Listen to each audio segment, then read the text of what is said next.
Some friends know your history, and others are part of your reinvention. So, which friendships matter most? Your childhood friends or the ones you have now in your adult life? Welcome back to Deep Diving Divas. I'm Nancy Fox. And I'm Elaine Doran. This is the show where we have real conversations about the things that matter most in our life: health, wealth, relationships, purpose, and everything else in between. And today we're diving in to discuss childhood friends versus adult friends. Who really knows you best? And for this one, we've invited many of you to join the conversation and share their take on friendship. Hey there, friends, it's Nancy and Elaine. They're the Deep Diving Divas, it's quite a name. They're diving deep into the things that matter most, from friendships to family and so much more. Join them each week for a splash of fun. Nancy, I can't think of anything better to talk about than friendship.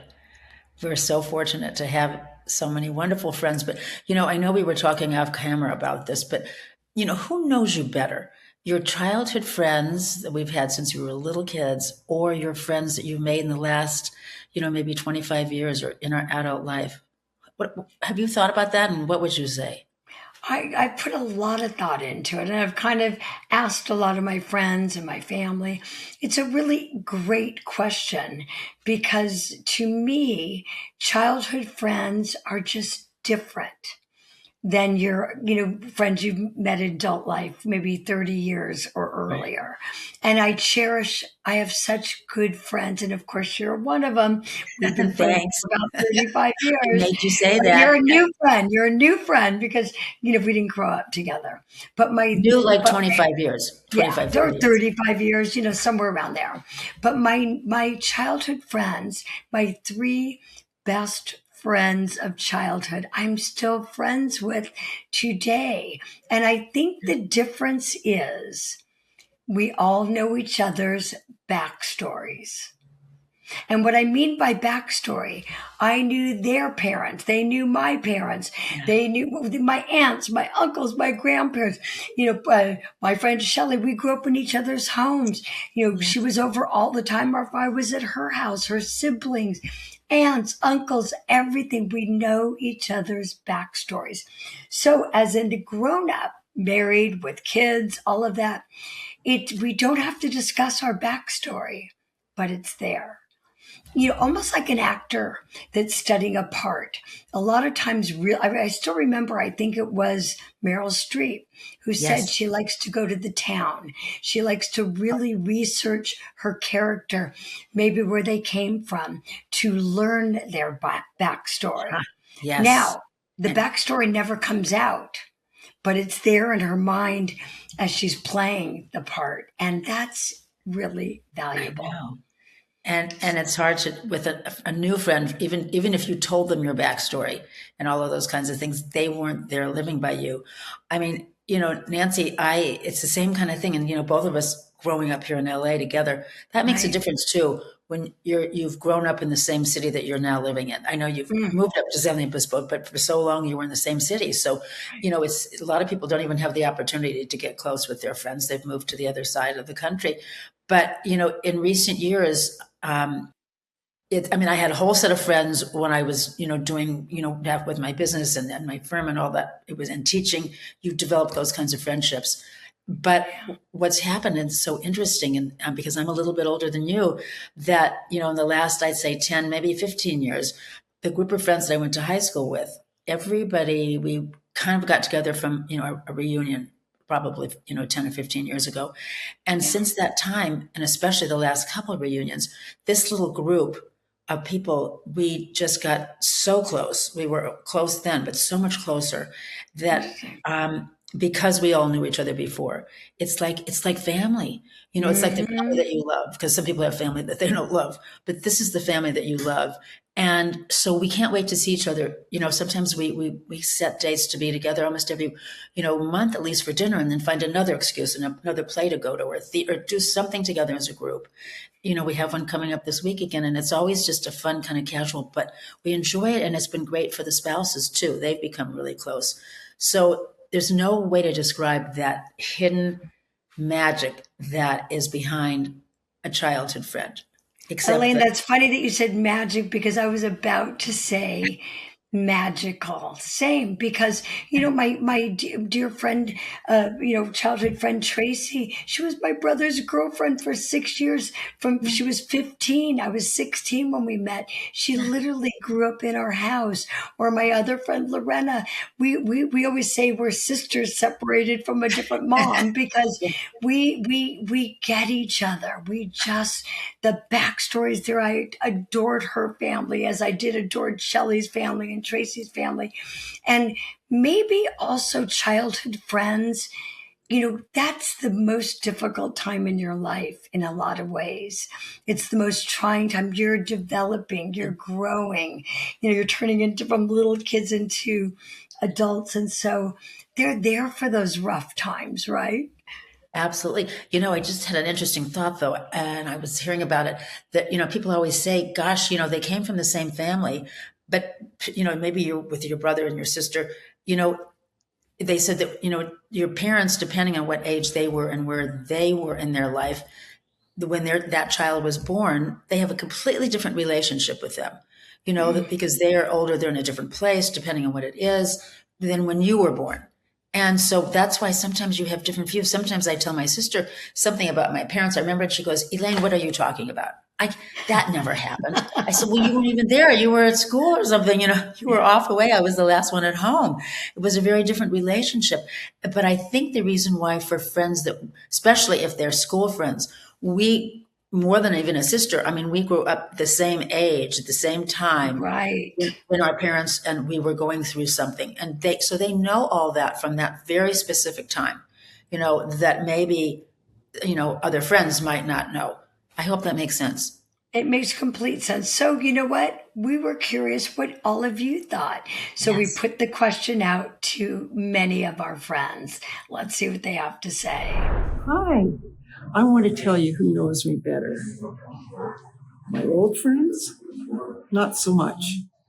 My new friends, they definitely know me better, because I know me better now than I used to. Who knows you better, your childhood friends or the friends you made later in life? In my case, I would say the friends I made later in life. The friends I had in childhood, I pretty much left behind. I moved to this country when I was in my early 20s. I still have childhood friends. Actually, a good friend of mine who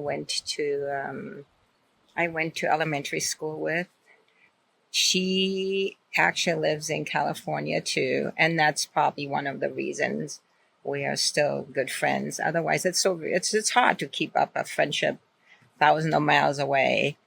I think once you have a good friend, that will be a good friend forever, going through thick or thin, no matter what. I think if you've known someone over 20, 30, 40 years, and you've endured a lot together, they automatically are woven into your family fabric. They become family. They're not really a friend anymore. They're on a whole different level. And then that comes with a real comfort as well. A newer friend, you have wisdom, maturity, and you have the luxury of being more selective.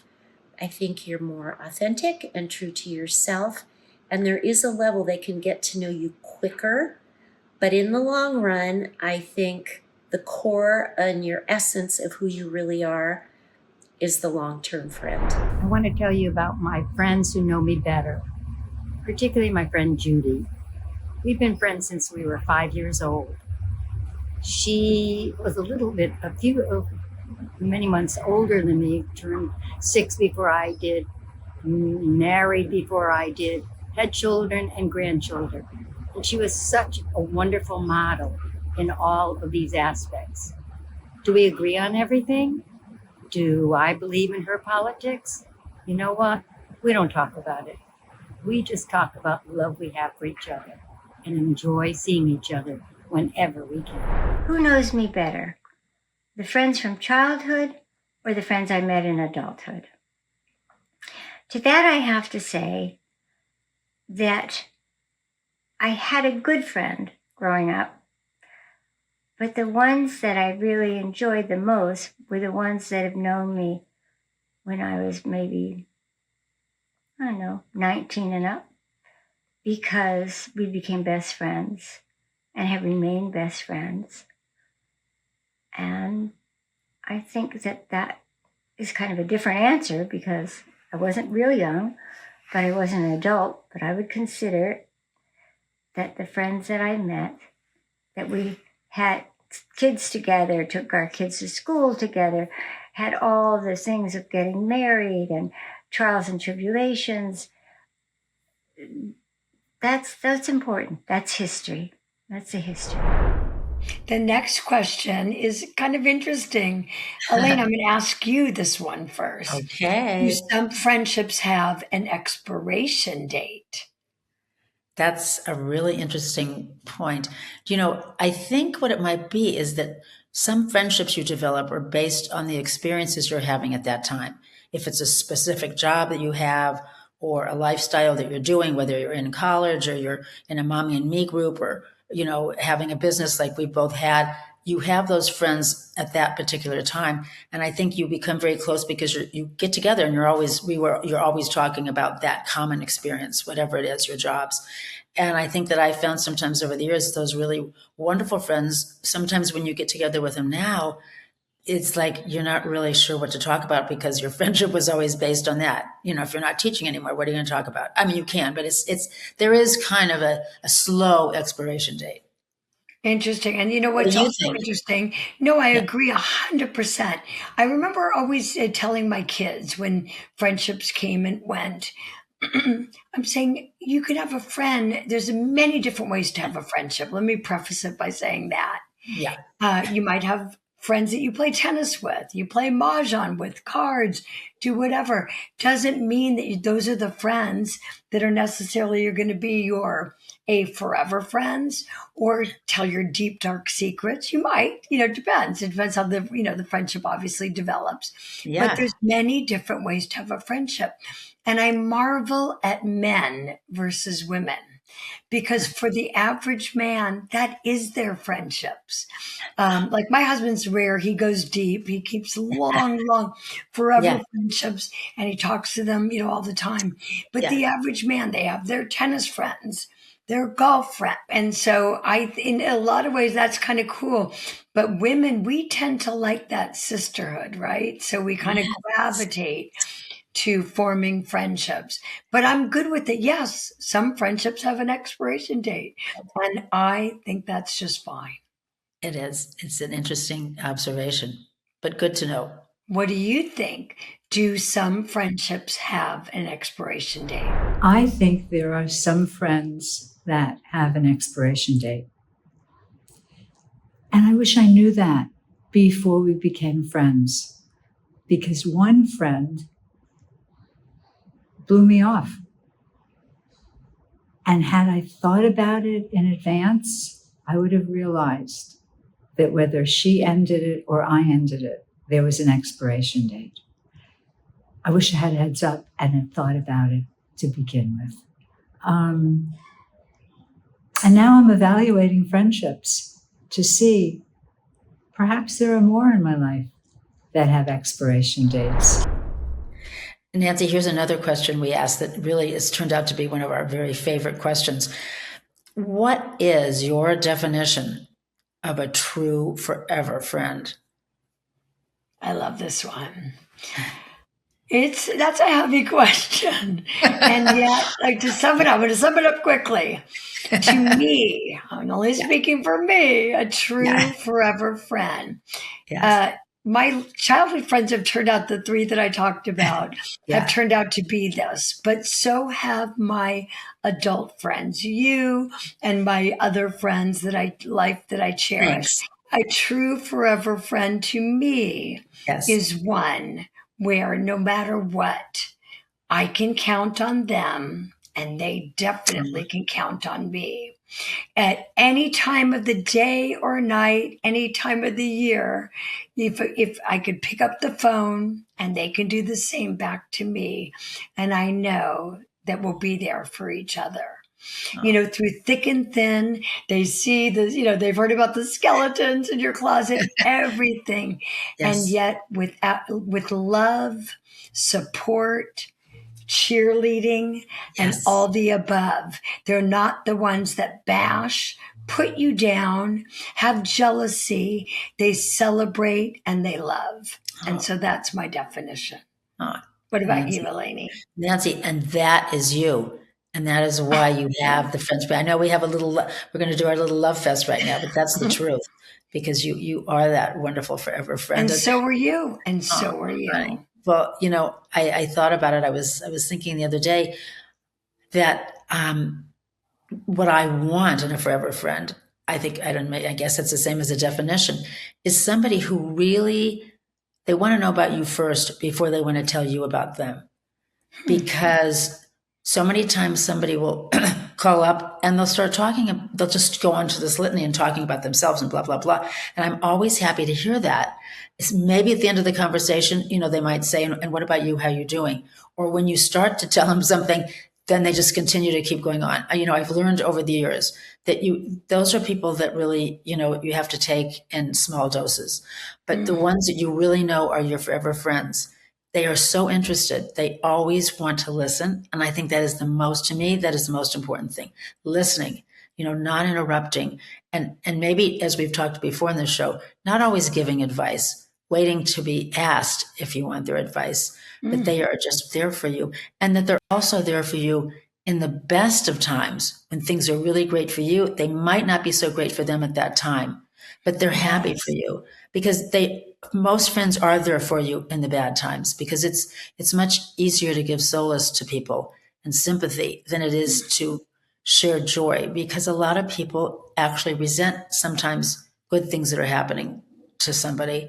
So when you've got a good friend, they are happy when something wonderful is happening. And that's what I think is a wonderful, true friend. Beautiful. And you hit the nail on the head. If someone's like that and can't celebrate the good along with the bad, Right. then they're not that true forever friend. They might be a friend, Right. but they're not the true blued, ride or die forever friend. Right. Yeah. Right. All right. So we put the question to all of you, and let's hear what you had to say. Yes. The question is, what do I look for in a forever friend?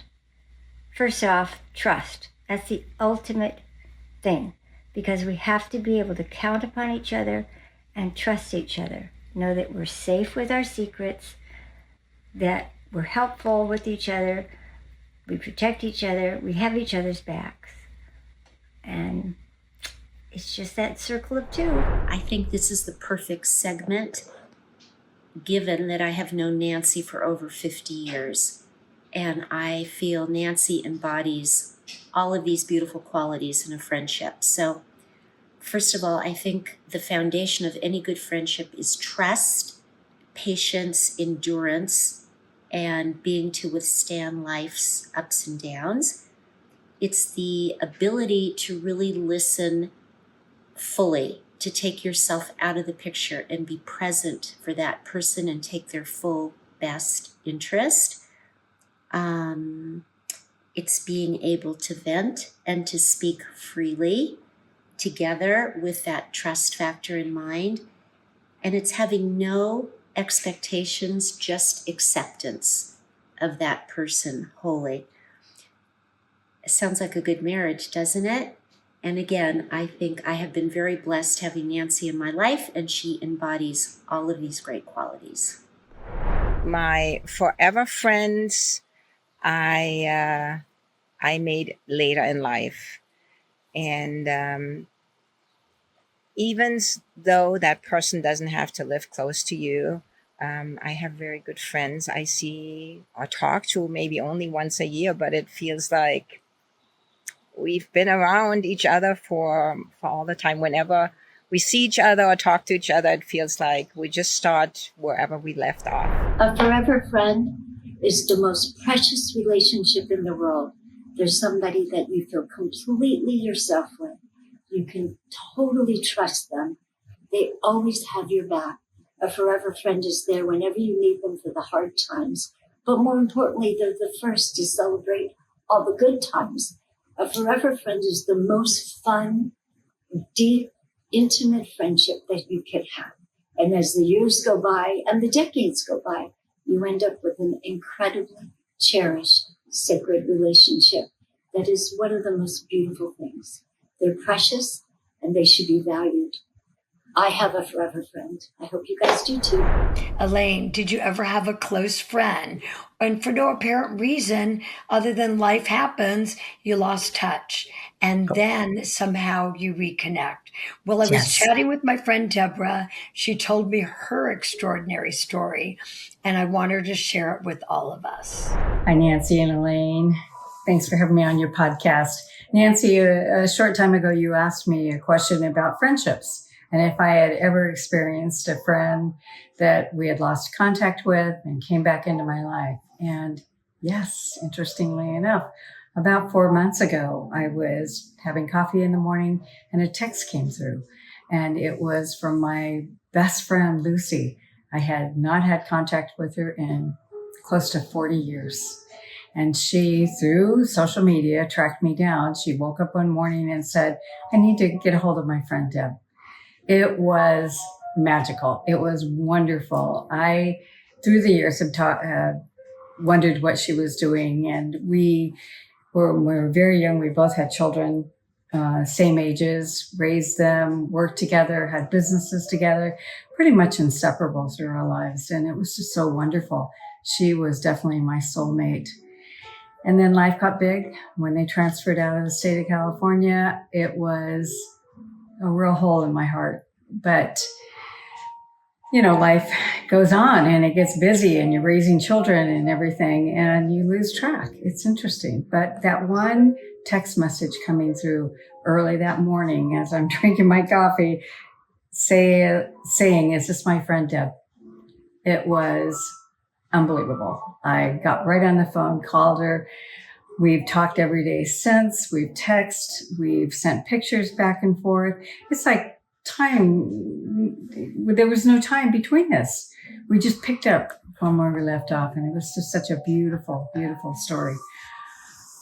The question, I guess, would be, is it kismet? Is it fate? Is it destiny that this happens, that people come back into your life like this?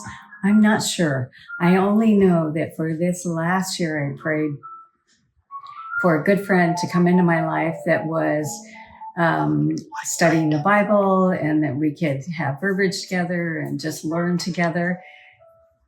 And it was Lucy all along. And it's been wonderful. The fun part about this whole thing is in our talking together, we realized that our lives are so parallel. Everything that we did, it was our careers were alike. We raised our children alike. We both began to follow Christ. Everything that we did, our lives were just the same. It was almost like twins that were separated at birth, and we just did the same things. So it's really, really interesting how that happens.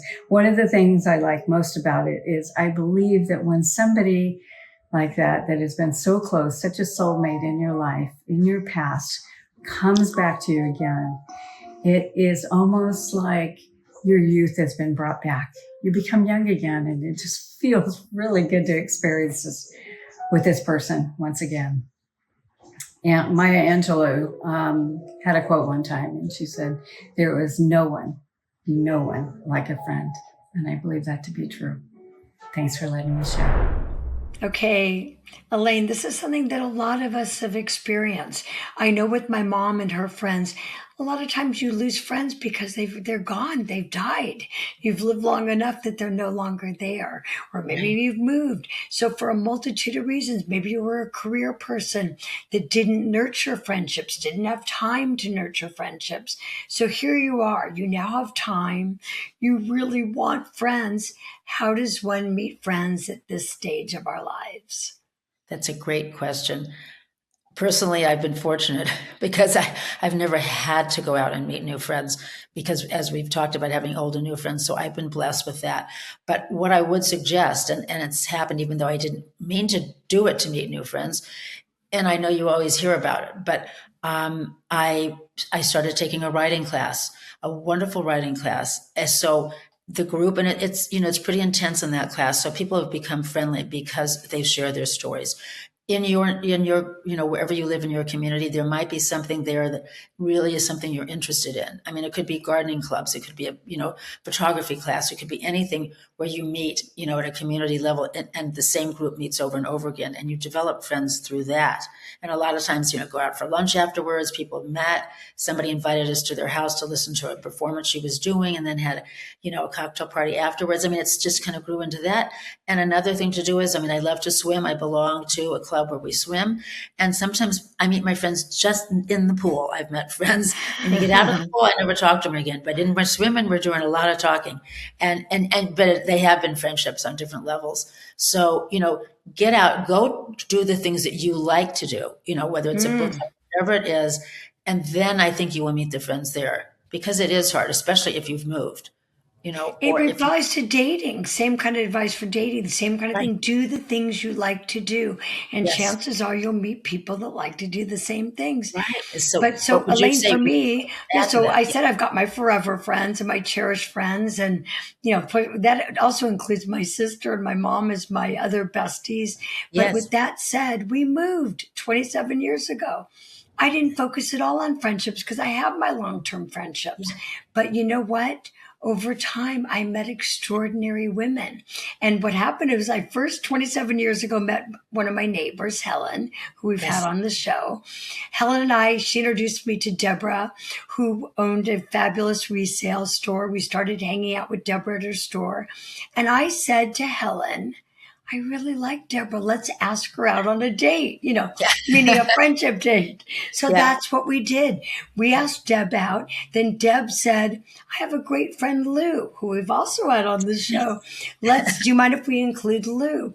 And so that's how our Fab Four, as we like to call it, came together. And so make that move.